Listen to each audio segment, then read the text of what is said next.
Hey guys, we are back updating the power rankings for the Amazing Race 35 following episode 5. And I thought this was an okay episode. I mean, we had some pretty wild shifts in placement here that makes it a bit hard to assess how the teams are going to do moving forward, but I'll do my best. But there are 10 teams to talk about, and let's not waste any more time. Let's get right into the video. So starting off at number 10, we have the boots from this week, and here we have Joe and Ian. And I was a bit surprised to see them go out here, especially with how they seem to be in an okay spot to start off the leg. They started off in 4th place, and they were even the first team to start the roadblock. However, they struggled a lot on said roadblock that caused them to fall all the way to 8th place. And obviously from there, they didn't do themselves many favors on the detour either. They were second to last on the detour alongside Morgan and Lena.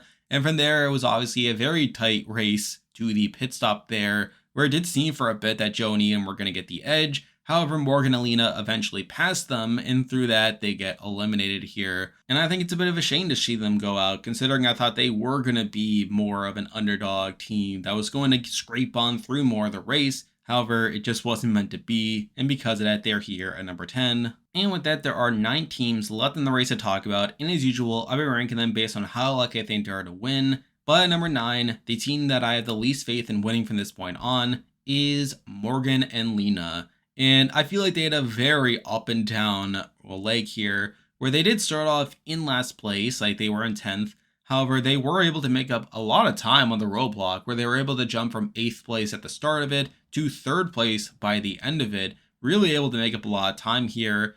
However, they do ultimately struggle a lot on the detour, where even though they started off on the big picture, they have a lot of trouble with it. They end up switching over to the dull detour that wastes a lot of time, and they obviously fall to last place. And obviously, they have a very close finish with Joe and Ian, where it's literally coming down to who has the faster taxi, and they are able to pull out ahead at the end. I feel like on the whole, this was a very rocky leg for them.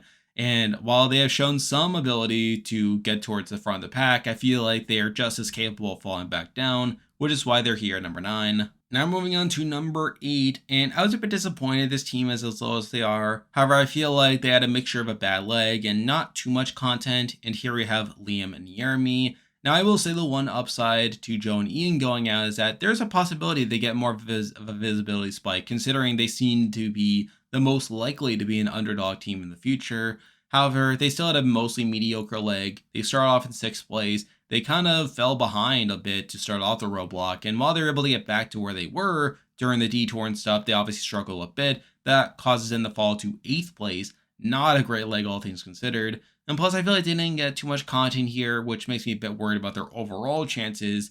But again, they do have some ability to scrape on through. But as it stands, I don't have much faith in them. And because of that, they're here at number 8. Now moving on to number 7, and we actually have a team that I've been pretty low on during the season. However, they actually had an okay leg here, and here we have Andrea and Milena. And again, I see them as one of the more mediocre teams. I've seen them as such for a lot of the race. However, they actually did okay here, where they did start off in 7th place. However, they were able to do pretty well on the roadblock, being able to jump up to 4th place, and they're actually able to hold on to their 4th place spot for the rest of the leg, being able to finish in 4th place.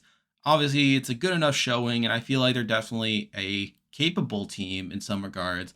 But at the end of the day, I still feel like they're probably not my contenders to win, which is why they're here at number 7. Now moving on to number 6, and really the main reason this team is as high is due to their placement on the last leg. Although at the same time, I still don't think they're going to win, and here we have Joel and Garrett, who actually have a pretty good leg here. I mean, they start off in 9th place, which isn't great. However, they're able to make up a ton of ground during the detour, where they're able to go from 9th place at the start of the doll detour to 3rd place by the end of it, and they're obviously able to walk away with a 3rd place finish. It's a pretty solid leg, all things considered. Plus, they do get that confessional about how they recognize that Steve and Anna Lee are the most dominant team right now, which could lead to them getting U-turned. However, I still feel like Joel and Garrett are a bit quiet in the edit. I feel like they don't really pop out to me too much, which is why I don't feel like they're likely to win, but I do have them here at number 6. Now moving on to number 5, and realistically this team had a mediocre leg. However, I still feel like they have somewhat of a chance, and here we have Robin and Chelsea. And I couldn't justify them being too high due to their leg here, where they did start off in 1st place,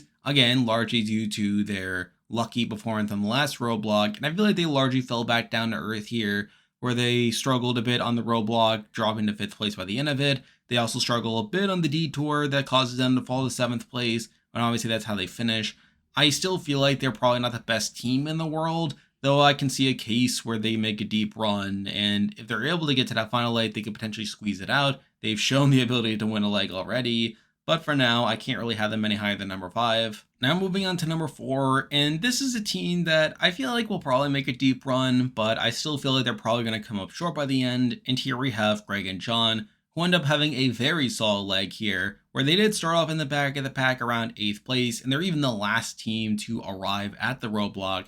However, they're able to breeze through it, being able to jump all the way to 2nd place, which is really insane there, and they're able to hold on the rest of the leg, being able to walk away with a 2nd place finish. It's a pretty solid leg, though I still feel like it doesn't change my view of them. I still feel like they're probably going to be a high variance team, a team that's definitely capable of jumping to the front of the pack, but is still prone to making tons of mistakes, which is why I have them here at number 4. Now moving on to number 3, and we have a team that I have been consistently high on throughout the season, and while I still feel like they're set up to do well, I can't ignore how they did on this leg here, and here we have Rob and Corey, who have a very notorious moment here on the roadblock where they just struggle on it, falling from 4th place all the way to last, and for a time it looked like they could have been eliminated here. However, they're able to take the Doll Detour, which is the faster one. They're able to get a 6th place finish, which is pretty crazy when you think about it, considering, again, they did come into it in last place. But I feel like that presents like a hole in their race. Like, it shows that they're not going to do well in every task. We even get that confessional about how they're usually in 1st place. And I do worry that could make them kind of like this team that's propped up as a big threat down the road. And through that, they could come up short, kind of like Greg and John. However, I feel like their edit up to this point has been a bit more positive than Greg and John's, which gives me a bit more faith in them.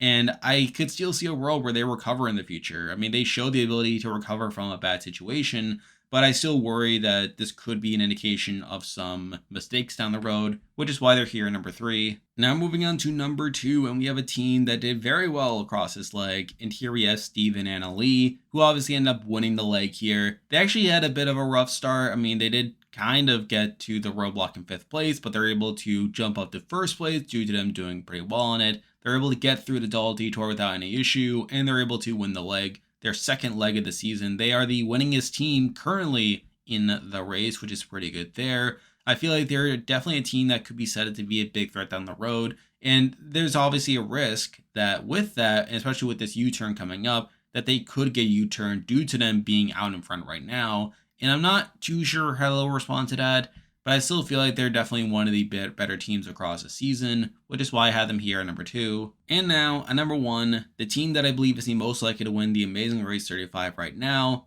is Todd and Ashley. Now, admittedly, this was a bit of a rocky leg for them. I mean, they did kind of fall to 7th place during the roadblock, which isn't great, and they are able to make up a little bit of ground during the detour that causes them to get a 5th place finish, again, right in the middle of the pack. They're not the best team in the world, but I still feel like the edit is propping them up. I feel like they're still being set up to be like a main character across the season, which is really the main reason that I have them as high as they are. I feel like I get the best sense of them based purely off the edit, which is why I have them here at number 1. And there we go. That'll do it for this week's video. If you like this content, be sure to like and subscribe. Really helps out with the channel. Now I'll be back again next week to update the power rankings again, so you can stay tuned for that. I'm covering a whole bunch of shows right now, including Survivor 45, Big Brother 25, and even Survivor UK, so you can expect weekly power rankings of those shows.